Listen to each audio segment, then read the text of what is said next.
कुमारी आप सभी को अनु जनरल स्टडी में स्वागत करती हूँ। दोस्तों आज हम दर्पण यानी जो प्रकाश चैप्टर होती है प्रकाश का प्रवर्तन, उसमें जो दर्पण होता है उसके बारे में देखेंगे। देखिए दर्पण से जो पूछा जाता है, अभी एग्जाम होने वाला है एनटीपीसी का और एनटीपीसी का भी है, बिहार सीजीएल का भी है और आने वाले समय में ग्रुप डी का भी एग्जामिनेशन है। तो उसमें इससे यह एक ऐसा चैप्टर है ना जिससे क्वेश्चन पूछा जाता है, हर एग्जाम में बनता है। जैसे कि यहाँ आज हम ऐसे समझेंगे, मतलब आज के बाद अगर आप पूरा वीडियो देखते हैं तो आपका पूरा डाउट क्लियर हो जाएगा। आज के बाद कोई भी नहीं, किसी प्रकार का इसमें का डाउट नहीं रहेगा, क्योंकि हम एक तो मैप से देखेंगे, साथ में कैसे हो रहा है, किस प्रकार हो रहा है, एकदम दिमाग में बैठ जाएगा। क्योंकि कोई भी पढ़ाई के लिए सबसे ज्यादा कहा जाता है कि फिगर से अच्छा कुछ नहीं होता है। ठीक है, तो आज हम फिगर के माध्यम हम स्टार्ट करते हैं। ठीक है, सबसे पहले समझ जाइए प्रकाश, क्योंकि यह चैप्टर है प्रकाश का परावर्तन का ही एक भाग है छोटा सा। प्रकाश आप जानते हैं कि प्रकाश एक प्रकार का ऊर्जा है जो किसी वस्तु पर पड़ता है तभी हम लोग किसी वस्तु को देख पाते हैं। जैसे कि मान लीजिए कि जो बल्ब है, सूर्य है, ये सभी क्या है, पर ऊर्जा प्रकाश का स्रोत है। ठीक है, तो प्रकाश जब किसी वस्तु से टकराती है, किसी भी चीज से टकराती है, किसी भी वस्तु से, तो जैसे ही जाती है वैसे ही क्या होती है, टकराने के बाद लौट जाती है। जैसे किसी वस्तु पर पड़ता है तभी हम किसी वस्तु को देखते हैं। समझ गया? अब देखिए प्रकाश में ही आपको समझना है कि इसी में दर्पण होता है। जैसे कि हम लोग दर्पण के माध्यम से किसी भी प्रकाश को रोकते हैं और देखते हैं कि उस प्रकाश का प्रतिबिंब कैसा बन रहा है, किस प्रकार बन रहा है। ठीक है, और यही एग्जाम में पूछा जाता है। सबसे पहले आप देखिए प्रकाश का परावर्तन जो हमारा है इसका भाग है प्रकाश की किरणें। प्रकाश की किरणें तीन तरह से चलती है। पहले हम थोड़ा बेसिक समझ लेते हैं, फिर हम इसके बाद जो कंटेंट आएंगे उसको समझेंगे। प्रकाश की किरणें तीन तरह की होती है। एक तो समानांतर, जैसे कि समानांतर प्रकाश की किरणें के बारे में आप समझिएगा कि समानांतर प्रकाश की किरणें, देखिए ये समानांतर जा रही है, यानी जो प्रकाश की किरणें है सब समानांतर जाएगी। ठीक है, उसके बाद होती है अपसारी। तो देखिए हम लोग पढ़ते हैं कि अवतल दर्पण जो होती है वह अभिसारी होता है, अभिसारी होता है, और उत्तल दर्पण अपसारी होता है। ठीक है, ये आप जानते होंगे। पहला बात है कि अपसारी किसे कहते हैं और अभिसारी किसे कहते हैं। अपसारी का मतलब होती है कि जो आने वाली प्रकाश, मान लीजिए ये प्रकाश है, ये कि आने वाली प्रकाश को सबको क्या करता है, फैलाता है। जैसे कि मान लीजिए किसी वस्तु से जा रहा है प्रकाश, तो क्या रहा है, फैला रहा है, तो यह अपसारी है। क्या है, अपसारी है। उसके बाद अभिसारी का मतलब होती है कि सभी प्रकाश को इकट्ठा करता है। देखिए तीन प्रकार के हम लोग बताए कि प्रकाश की किरणें चलती है, समानांतर, अभिसारी, अपसारी। दोस्तों अपसारी का मतलब हम लोग देख लीजिए कि फैलाना। ठीक है, अभिसारी का मतलब होता है कहीं से प्रकाश आया उसको एक जगह एकत्रित कर देना। ठीक है, क्या कर देना, एक जगह एकत्रित कर देना। आगे आप समझ जाइए प्रतिबिंब, कि प्रतिबिंब क्या होता है, यानी जब किसी वस्तु पर पड़ता है तो किस प्रकार का प्रतिबिंब हम लोग अनुभव करते हैं। ठीक है, जैसे कि प्रकाश की किरणें का तीन होती है, उसी तरह प्रतिबिंब भी दो प्रकार का होता है। एक तो वास्तविक प्रतिबिंब, एक काल्पनिक या आभासी भी कहते हैं।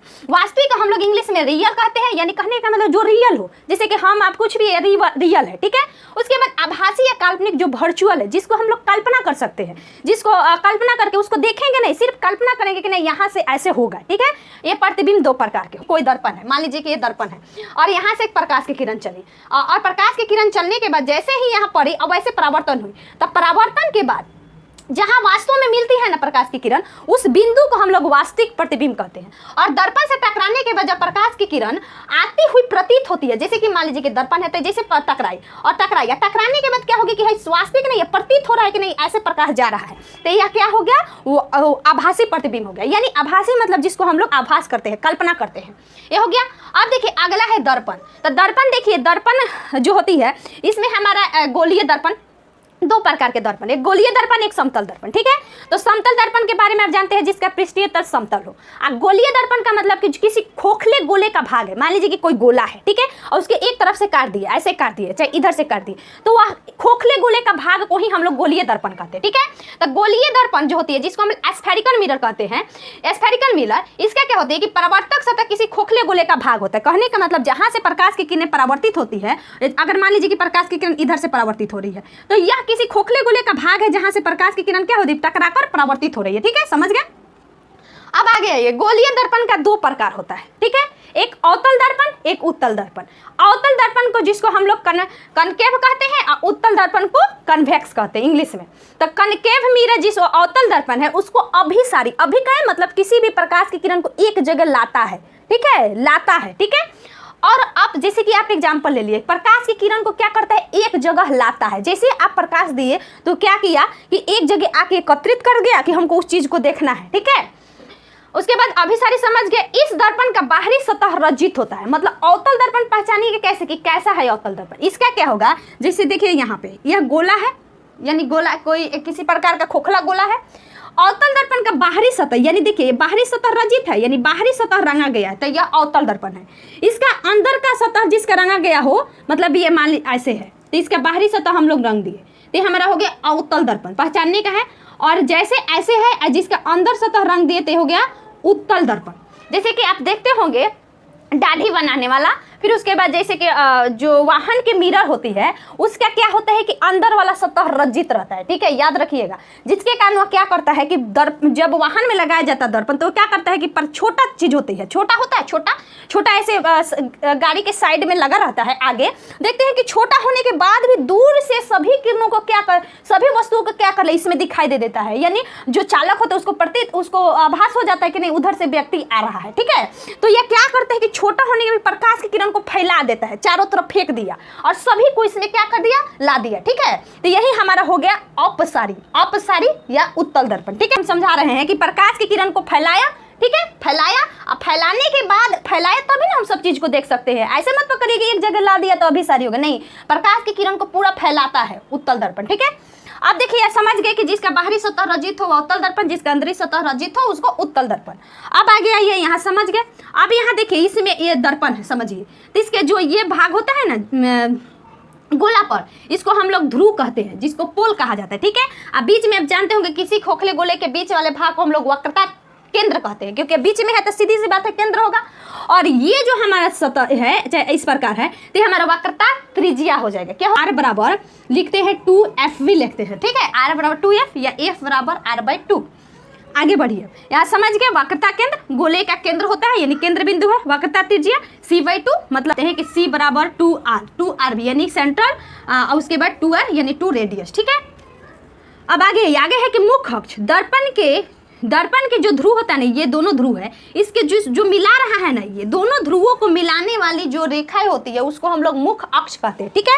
अगला समझिए मुख्य अक्ष। देखिए दर्पण से जब दर्पण हम लोग पढ़ रहे हैं, तो दर्पण से जब किस प्रकार की किरणें कैसे परावर्तित होती है, कैसे आती है, जैसे आप यहाँ देख रहे हैं फिगर में, तो कैसे किरण आएगी, कैसे टकराएगी, इसकी 2 नियम है। ये नियम समझ गए तो समझिए कि पूरा आपका ये प्रतिबिंब वाला क्लियर हो गया, ठीक है।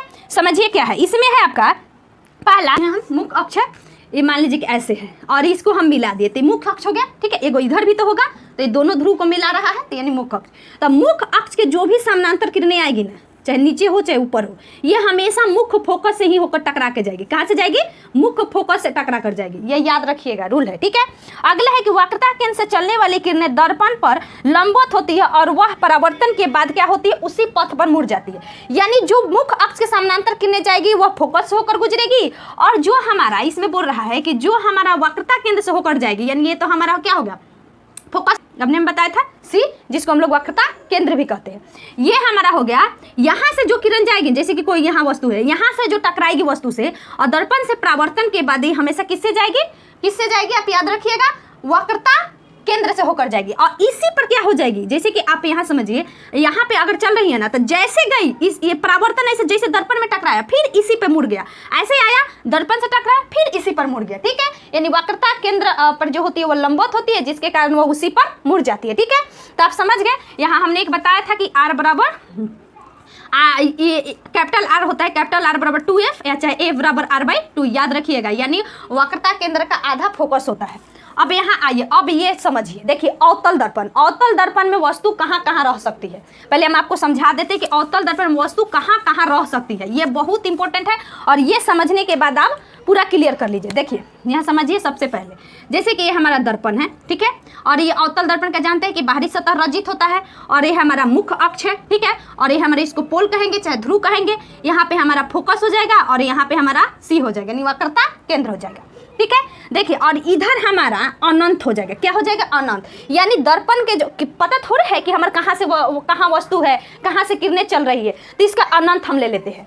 तो देखिए जब इधर से इधर जाइएगा ना, यानी अगर वस्तु इधर है, अगर वस्तु दूरी पर है, तो सीधी सी बात है, अगर कोई भी वस्तु दूर पर है, बहुत दूर है, तो उसका प्रतिबिंब क्या बनेगा, छोटा बनेगा प्रतिबिंब। जैसे कि एग्जांपल में ले लीजिए सूर्य कितना दूर है और उसका किसी चीज में देखिए प्रतिबिंब तो कितना छोटा दिखता है ना। तो उसी पर याद रखना है कि कोई वस्तु अगर बहुत दूर है तो उसका प्रतिबिंब छोटा बनेगा, ठीक है।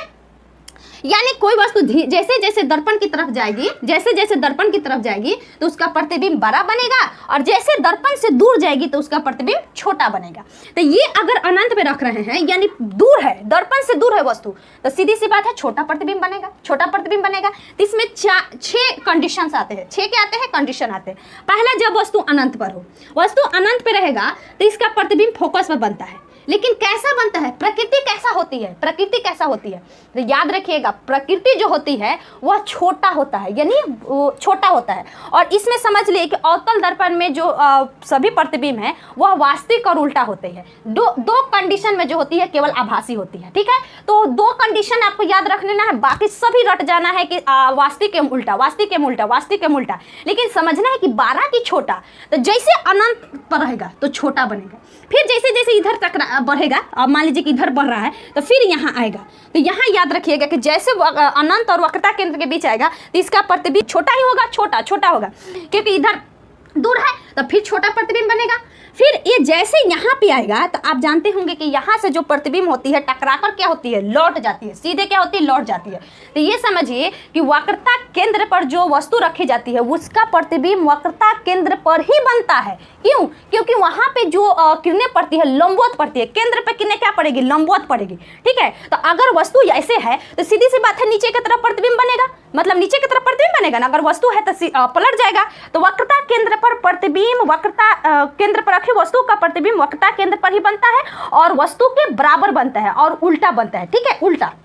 जैसे जैसे इधर बढ़ेंगे तो यहाँ पे 2 ही चीज आएगा जो आभासी बनेगा। फिर जैसे आप वक्रता केंद्र और फोकस के बीच आइएगा, फोकस के बीच आइएगा तो यहाँ पे अगर वस्तु को रख रहे हैं तो याद रखिएगा यहाँ पे वस्तु को रखिएगा तो इसका क्या हो जाएगा कि ये धीरे धीरे पीछे जा रहा है, धीरे धीरे दर्पण की तरफ जा रहा है। तो दर्पण की तरफ जा रहे हैं यानी प्रतिबिंब अब इधर आएगा, उल्टा आएगा। जब हमने बराबर कर लिया तब बराबर करने के बाद तब उल्टा चलेगा, यानी इधर का इधर और इधर का इधर, ठीक है, यही याद रखना है। तो यहाँ पे जब रहेगा तो इसका प्रतिबिंब सीधी सी बात है कि इधर आ जाएगा, ठीक है, यानी दोनों के बीच जब ये है तो ये भी दोनों के बीच प्रतिबिंब बनेगा। यानी वक्रता केंद्र फोकस के बीच किसी वस्तु को रखेंगे तो इसका प्रतिबिंब अनंत और वक्रता केंद्र के बीच बनेगा, ठीक है, क्योंकि कुछ बचा ही नहीं है। एक तो वक्रता केंद्र बच गया, अनंत का तो लिमिट ही नहीं है कि अनंत कहाँ है, ठीक है, ये समझ आ गया। फिर उसके बाद जैसे आप वस्तु को फोकस पे रखते हैं, फोकस पे रखते हैं तो इसका प्रतिबिंब अनंत पर बनता है, यानी दोनों उल्टा। अनंत पे रखी वस्तु का प्रतिबिंब फोकस पे, फोकस पे रखी वस्तु का प्रतिबिंब अनंत पे, ठीक है, दोनों याद हो जाएगा, अनंत फोकस, फोकस अनंत, ठीक है। अब यही 2 कंडीशन है। जैसे आप यहाँ पूरा ध्रुव के पास आते हैं, पोल के पास आते हैं तो दो बताया था ना कि आभासी बनता है, इधर तो सब वास्तविक उल्टा, ठीक है। और यहाँ पे जब फोकस और ध्रुव के बीच कहीं भी वस्तु रखिएगा तो इसका प्रतिबिंब जो होती है ना, क्या होता है ना कि पीछे बन जाता है, पीछे बन जाता है और वस्तु से बड़ा बन जाता है। क्या हो जाता है, वस्तु से बड़ा बन जाता है। तो ये पीछे बनेगा, वस्तु से बड़ा बनेगा, और पीछे बनेगा तो ये सीधा बनेगा, ठीक है, सीधा बनेगा। इसको मतलब कंडीशन देख ले रहे हैं। फिर उसके बाद ध्रुव पर भी रखिएगा वस्तु को तो उसका प्रतिबिंब ध्रुव पे ही बनेगा और वो भी सीधा बनेगा और बराबर बनेगा, ठीक है। तो आप क्या क्या देखें, जैसे कि कोई दर्पण है तो अगर इधर अनंत है और इधर हमारा ध्रुव है, ठीक है, अनंत है ध्रुव, मान लीजिए मेरे को की केंद्र है, ठीक है, तो यहाँ फोकस हो जाएगा, फोकस हो जाएगा। अगर अनंत पर किसी वस्तु को रख रहे हैं तो वो आएगा कहाँ पे, यहाँ पे अगर फोकस है तब फोकस पे आएगा, ठीक है, और वास्तविक और क्या हो जाएगा, उल्टा होगा। और जब इधर वस्तु है दूरी पर है तो सीधी सी बात है छोटा बनेगा, तो छोटा, ठीक है। फिर उसके बाद याद रखना है कि जैसे हम और इधर खसकेंगे, यानी मेरे बीच में और यहाँ पे, अगर यहाँ पे वस्तु रखा जाता है, बीच में रखा जाता है इस कंधा के पास, तो यहाँ जब वस्तु रहेगी तो इसका प्रतिबिंब कहाँ बनेगा, ये भी बीच में कहलाएगा, किसमें, फोकस और वक्रता केंद्र के बीच में बनेगा, ठीक है। और वस्तु जब इधर से चल रही है तो छोटा बनेगा, ठीक है, तो छोटा फिर वास्तविक के उल्टा हो जाएगा, ठीक है। फिर यहाँ से जब आ गए तो एक बच गया क्या, वक्रता केंद्र बन गया, केंद्र तो केंद्र पे किस वस्तु का प्रतिबिंब रखेंगे, तो केंद्र पर रखेंगे तो केंद्र पे रखा वस्तु का प्रतिबिंब हमेशा क्या होती है, सीधा क्या होती है, उल्टा होती है। इस पे रख दिए तो क्या हो जाएगा, प्रतिबिंब नीचे बन जाएगा और वस्तु जितना बड़ा होगा उतना ही बड़ा प्रतिबिंब होगा, ठीक है, याद रखिएगा, बराबर हो जाएगा इधर से। अब यहाँ जब बराबर हो गया तो फिर इधर जब वस्तु को रखिएगा तो सीधी सी बात, इधर से हमारा छोटा बन रहा है तो इधर से बड़ा हो जाएगा, ठीक है। यानी बहुत कोशिश कर रहे हैं। आज आप सभी को अच्छा लगे तो वीडियो को शेयर करिएगा। चलिए अब हम मैप पे देखते हैं, मतलब इसको एक एक करके दर्पण पे देखते हैं। ये हमारा जब वस्तु अनंत पे है तो मान लीजिए कि इधर हमारा अनंत है तो वस्तु हमारा कहीं भी हो सकता है। मान लीजिए कि इधर सूर्य है हमारा, ये हमारा समझिए कि सूर्य है, सूर्य से आ रहा है कोई किरण, तो हमको पता थोड़े है कि कितना बहुत दूर है। तो यहाँ से जब किरण चलती है ना, तो जब चल रही है तो सीधी सी बात है, हम बताए थे कि यह मुख्य फोकस से जो किरणें चलेगी वह समानांतर है इसके, समानांतर। तो यह टकरा कर सीधे किससे आएगी? फोकस से होकर आएगी। ठीक है, कहाँ से आएगी? फोकस से। फिर नीचे देख लिया, अगर मान लीजिए कि इधर अगर वस्तु है तो ये इधर से जाई और फिर टकरा कर कहाँ से जाई? फोकस से होकर गई। ठीक है, कहाँ से जा रही है दोस्त? फोकस से होकर जा रही है। तो फोकस में ही इसका क्या बनेगा? प्रतिबिंब बनेगा। यानी अनंत पर रखी किसी वस्तु का प्रतिबिंब कहाँ बना है? देख रहे हैं यहाँ पे फोकस पर। अगर हमारा कोई ये वस्तु ए बी है तो इसका प्रतिबिंब देखिए फोकस पर ही बन रहा है। ठीक है, यानी अनंत पर रखे वस्तु का प्रतिबिंब फोकस पर। कैसा कैसा बनेगा दोस्त? तो याद रखिएगा, इसका प्रतिबिंब क्या होता है? वास्तविक उल्टा स्थिति फोकस पे बनेगा, वस्तु से बहुत छोटा होगा, क्योंकि अनंत का सीधे आ गया छोटा, बहुत छोटा। ठीक है, प्रतिबिंब वास्तविक एवं उल्टा, प्रतिबिंब वास्तविक एवं उल्टा। अब आ गया अनंत एवं वक्रता केंद्र के बीच। तो देखिए, ये हमारा अनंत है, ये हमारा वक्रता केंद्र है। ठीक है, वक्रता केंद्र है, यानी यहाँ से ये पोल फोकस, वक्रता केंद्र, अनंत। जैसे यहाँ वस्तु को रखे तो यहाँ इससे वस्तु से किरण चलेगी समानांतर, समानांतर चलेगी। जैसे ये किरण समानांतर चलेगी, देखिए चल रही समानांतर, समानांतर चली तो यह दर्पण से टकराने के बाद कहाँ से आएगी? मुख्य फोकस से होकर आएगी, फोकस से होकर आ रही है। ठीक है, ये समझ गए। अब वक्रता, अब कोई भी वस्तु है तो अगर कोई वस्तु चल रही है तो हमने बताया ना कि वक्रता केंद्र से जाने वाली किरण वक्रता केंद्र पे ही लौट आती है। अब वक्रता केंद्र से यहाँ से चली कोई वस्तु तो ये क्या हुआ कि दर्पण से जैसे टकराए इसी पर लौटा है। देखिए ये जा रही है और फिर इसी पर क्या हो रही है? लौट आ रही है। ठीक है, लौट आ रही है। तो इसका प्रतिबिंब कहाँ बना? यहाँ बना, देख रहे हैं, किसके बीच बना? किसके बीच? फोकस और वक्रता केंद्र के बीच। अगर वस्तु अनंत और वक्रता केंद्र के बीच है, यानी दो गो यहाँ है तो यहाँ भी दो गो है। अनंत वक्रता केंद्र के बीच रखी वस्तु का प्रतिबिंब वक्रता केंद्र और फोकस के बीच बनती है, जो वस्तु से छोटा है। छोटा है, देख रहे हैं, वस्तु इतना बड़ा है, ये इतना छोटा है। ठीक है, समझा दिए थे पहले कि जैसे वस्तु इधर रहेगा, चाहे वस्तु हो चाहे प्रतिबिंब हो, वो हमेशा बड़ा ही रहेगा। इधर रहेगा तो वस्तु हो, प्रतिबिंब हो, छोटा रहेगा। ठीक है, तो यहाँ वस्तु है तो प्रतिबिंब छोटा। स्थिति वक्रता केंद्र और फोकस के बीच बनेगा, बता दिए। प्रतिबिंब वास्तविक उल्टा, उल्टा हो गया, यानी ऊपर वस्तु था तब पलट गया। आकार वस्तु से छोटा, ये समझ में आ गया, वस्तु से छोटा। उसके बाद जाइए, जब वस्तु वक्रता केंद्र पर हो, तो वक्रता केंद्र पर हमने बताया था ना कि वस्तु जैसे ये वक्रता केंद्र पर आप रख रहे हैं, देखिए वक्रता केंद्र पर वस्तु। ठीक है, वक्रता केंद्र पर जैसे आप वस्तु को रख रहे हैं तो यहाँ से जो किरणें चलेगी वो हम बताए थे कि यह क्या होगी? मुख्य फोकस होकर जाएगी। ठीक है, और वक्रता केंद्र पर वस्तु है तो वस्तु से भी वक्रता केंद्र से होकर किरणें जाएगी। तो जैसे यह गई, ठीक है, तो यह क्या हुआ कि यहाँ से तो जाएगी नहीं, तो ये वक्रता केंद्र से ही जाए, फोकस से ही जाएगी, फोकस से जाई, दर्पण से टकराई, फिर लौट आई। ठीक है, क्या हुआ? लौट आई। तो लौटने के बाद देखिए कहाँ गई? यहाँ पे आके कहाँ पे मिल रही है? दोनों मुख्य फोकस पे मिल रही है। यहाँ कहाँ मिल रही है? वक्रता केंद्र के पास मिल रही है। ठीक है, यानी वक्रता केंद्र पर रखी वस्तु का प्रतिबिंब वक्रता केंद्र पर ही बनता है, वस्तु के बराबर बनता है और उल्टा बनता है। ये तो याद रहेगा। यानी केंद्र 3 देख लेते हैं। अब जैसे हम वक्रता केंद्र को पार किए तो वक्रता केंद्र को हम जैसे पार करेंगे तो फिर हमारा क्या आ जाएगा? फोकस और वक्रता केंद्र आ जाएगा। तब हम यहाँ पे वस्तु को रखते हैं। तो देखिए यहाँ पे जब वस्तु को रखे हम, तो ये हमारा वस्तु से किरण चली। ठीक है, और किरण चलने के बाद कहाँ से? मुख्य फोकस से होकर गई। ठीक है, ये मुख्य फोकस से होकर जा रही है। फिर उसके बाद वस्तु से जो किरण चलेगी फिर ये फोकस से होगा और फिर टकराएगा और ये कहाँ पे आएगा? हमारा टकराने के बाद मुड़ेगा। तो जब वक्रता केंद्र और फोकस के बीच वस्तु को रखा जा रहा है, तो जब दोनों के बीच हो वक्रता केंद्र फोकस, तो सीधी सी बात है विपरीत चलेगा प्रतिबिंब। तो अनंत और वक्रता केंद्र के बीच प्रतिबिंब बना, वास्तविक उल्टा बना, वस्तु जितना है उससे बड़ा बना। ठीक है, तो यही याद रखना है कि स्थिति अनंत और वक्रता केंद्र के बीच बनेगी प्रतिबिंब की, और प्रतिबिंब वास्तविक उल्टा बनेगा और आकार में वस्तु से बड़ा बनेगा। अब आता है वस्तु जब फोकस पर हो। वस्तु जब फोकस पर, यानी वस्तु को जब हम फोकस पे रखते हैं तो यहाँ से किरण चली, फिर टकराई, फिर दर्पण से होते कहाँ से? फोकस से होके गई। फिर उसके बाद जब यह किरण चलेगी तो ऐसे चलेगी। ठीक है, ऐसे चलेगी। तो देखिए ये हमारा टकराई, यानी इधर जब वक्रता केंद्र से जाती है तो हम जानते हैं ना कि इसी पे क्या होती है? मुड़ जाती है। ठीक है, यहाँ भी जैसे गई ऐसे गई, टकराई, मुड़ गई। ठीक है, तो यहाँ देखिए यह फोकस पे वस्तु रखी गई है तो इसका प्रतिबिंब कहीं बनता हुआ प्रतीत हो रहा है। ये तो कहाँ बनेगा किसी को पता चल रहा है? नहीं ना पता चल रहा है। यहाँ देखिए ऐसे आया ऐसे जा रहा है तो पता चल रहा है? नहीं पता चल रहा है। यानी जैसे फोकस पर वस्तु को रखेंगे तो प्रतिबिंब अनंत पर बनेगा। ठीक है, अनंत पर। ठीक है, याद रखिएगा, अनंत पर प्रतिबिंब वास्तविक उल्टा और आकार में वस्तु से बहुत बड़ा, बहुत बड़ा। अब आता है जब वस्तु, ये हमारा फोकस और कहाँ हो, ध्रुव के बीच हो। देखिए हम वस्तु के यहाँ रखे फोकस और ध्रुव के बीच, ठीक है। तो वस्तु जब फोकस एवं ध्रुव के बीच हो तो यहाँ से टकराई, फिर उसके बाद हमारा फोकस होकर गई, फिर उसके बाद ये गई और टकराई, फिर इसे मुड़ गई। तो देखिए ये कभी मिलेगा जिंदगी में, कभी मिलेगा, ये इधर चला गया इधर चला जाएगा, ठीक है। तो ये कभी नहीं मिलेगा। तो इसको हम लोग आकलन करते हैं कि नहीं, वो इसको वस्तु को देखने के लिए हम पीछे ले जाते हैं, किरण को पीछे ले जाते हैं। देखिए जाता हुआ प्रतीत हो रहा है, ये भी जाता हुआ प्रतीत हो रहा है और जाके मिल गए। यानी जब वस्तु, ये हमारा क्या है, ध्रुव और फोकस के बीच हो, वस्तु ध्रुव और फोकस के बीच हो, तब प्रतिबिंब हमेशा क्या होता है, दर्पण से पीछे बनता है। दर्पण से देख रहे हैं पीछे बन रहा है, और ये इसके आकार में बहुत बड़ा है, ठीक है, बड़ा भी मिलता है, बहुत बड़ा भी मिलता है, और साथ में सीधा बन रहा है। जैसे वस्तु थी वैसे ही प्रतिबिंब है, ठीक है, जैसे वस्तु थी वैसे ही प्रतिबिंब है। तो याद रखिएगा, फोकस और ध्रुव के बीच रखी वस्तु की स्थिति, ठीक है। अब नोट में यहाँ देखिए, नोट में लिखे हैं कि ध्रुव पर रखी वस्तु का प्रतिबिंब ध्रुव पर ही बनता है। अगर यहाँ पे हम वस्तु को रखते हैं तो इस पे वस्तु का प्रतिबिंब इसी पे बनेगा, ठीक है, और क्या होगा, आभासी बनेगा। जैसे यह आभासी है, एक तरह का आभासी है ना, हम लोग को दिख थोड़े रहा है, हम लोग तो इसको डिनोट कर रहे हैं कि किरण ऐसे भी जा सकती है, ठीक है। तो ये आभासी है, उसी प्रकार ये भी आभासी होता है और सीधा होता है और वस्तु के बराबर होता है, ठीक है। तो बराबर किस किस स्थिति में, एक तो जब ध्रुव पर हो और एक वक्रता केंद्र पर हो, ठीक है। अब यहाँ उत्तल दर्पण देखिए, उत्तल दर्पण में हमेशा याद रखिए कि इसका प्रतिबिंब जो होता है आभासी एवं सीधा, हमेशा आभासी होता है, ठीक है, हमेशा आभासी होता है और सीधा होता है। कभी कभी वस्तु के बराबर भी होता है, छोटा भी होता है और बहुत छोटा भी होता है और बहुत छोटा भी होता है, ठीक है, याद रखिएगा। यानी बराबर एवं छोटा उत्तल दर्पण में हो सकता है। जो भी हमें याद, आप सभी को समझ में आ गया होगा। अगर दोस्त समझ में आया होगा तो प्लीज़ वीडियो को शेयर करिएगा और वीडियो को लाइक करिएगा और चैनल को भी सब्सक्राइब